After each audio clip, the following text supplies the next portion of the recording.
Few customers visit my shop, perhaps 3 or 4 people a day. They watch the animals in the cages and seldom buy them. The room is narrow and there is no place for me behind the counter, so I usually sit on my old moth-eaten chair behind the door.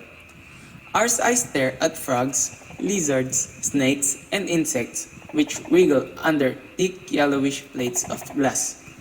Teachers come and take frogs for their biology lessons. Fishermen drop in to buy some kind of bait. That is practically all. Soon, I'll have to close my shop and I'll be sorry about it, for the sleepy, gloomy smell of formalin has always given me peace and an odd feeling of home. I have worked here for 5 years now. One day, a strange small woman entered my room. Her face looked frightened and gray. She approached me, her arms trembling, unnaturally pale, resembling 2 dead whitefish in the dark. The woman did not look at me, nor did she say anything. Her elbows wheeled, searching for support on the wooden counter. It seemed she had not come to buy lizards and snails. Perhaps she had simply felt unwell and looked for help at the first open door she happened to notice. I was afraid she would fall and took her by the hand. She remained silent and rubbed her lips with a handkerchief. I was at a loss. It was very quiet and dark in the shop. Have you moles here? Then I saw her eyes. They resemble old torn cobwebs with a little spider in the center, the pupil. Moles? I muttered. I had to tell her I never had sold moles in the shop, and I had never seen one in my life. The woman wanted to hear something else, an affirmation. I knew it by her eyes, by the timid stir of her fingers that reached out to touch me. I felt uneasy staring at her. I have no moles, I said. She turned to go, silent and crushed, her head drooping between her shoulders. Her steps were short and uncertain. Hey, wait, I shouted. Maybe I have some moles. I don't know why I acted like this. Her body jerked. There was pain in her eyes. I felt bad because I couldn't help her. The blood of a mole can cure sick people. You only have to drink 3 drops of it. I was scared. I could feel something evil lurking in the dark. It eases the pain at least. It eases the pain at least. Are you ill? I asked. The words whisked by like a shot in the thick, moist air and made her body shake. I'm sorry. My son is ill. Her transparent eyelids hid the faint, desperate glitter of her glance. Her hands lay numb on the counter, lifeless like firewood. Her narrow shoulders looked narrower in her frayed gray coat. A glass of water will make you feel better, I said. She remained motionless, and when her fingers grabbed the glass, her eyelids were still closed. She turned to go, small and frail, her back hunching, her steps noiseless and impotent in the dark. I ran after her. I had made up my mind. I'll give you blood of a mole, I shouted. The woman stopped in her tracks and covered her face with her hands. It was unbearable to look at her. I felt empty. The eyes of the lizards sparkled like pieces of broken glass. I didn't have any mole's blood. I didn't have any moles. I imagined the woman in the room sobbing. Perhaps she was still holding her face with her hands. Well, I closed the door so that she could not see me. Then I cut my left wrist with a knife. The wound bled and slowly oozed into a little glass bottle.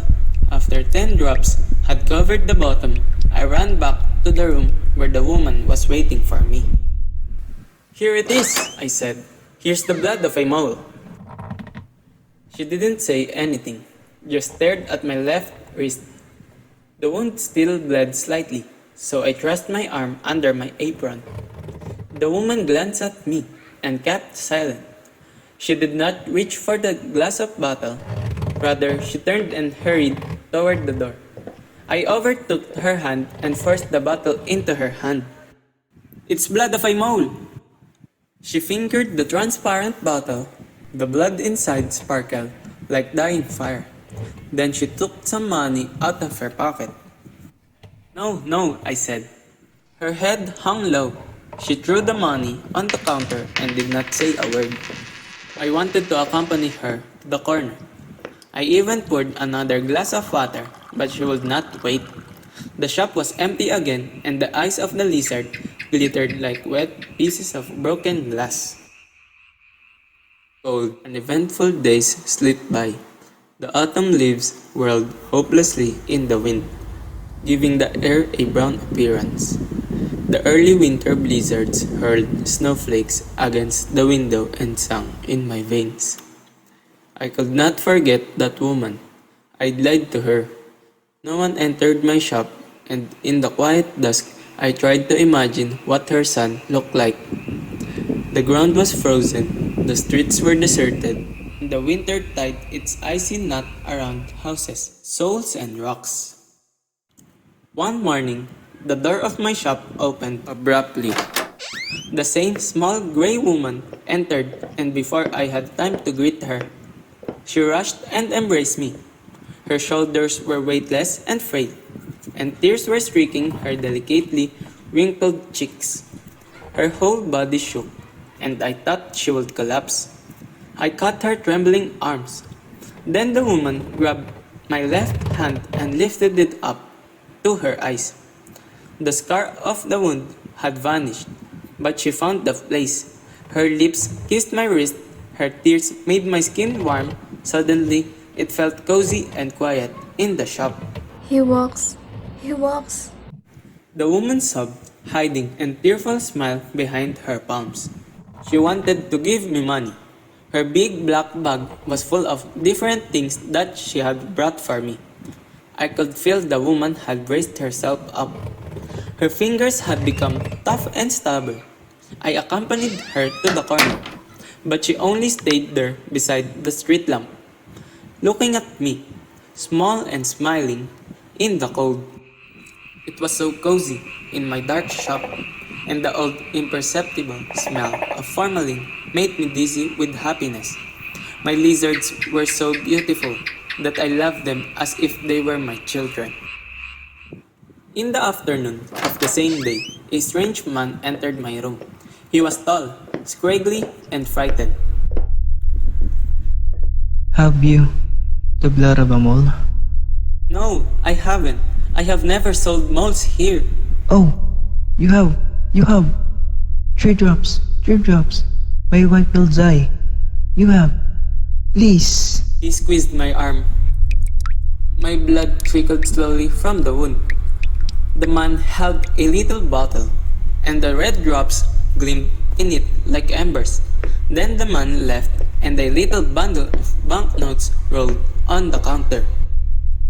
On the following morning, a great whispering mob of strangers waiting for me in front of my door. Their hands clutched little glass bottles.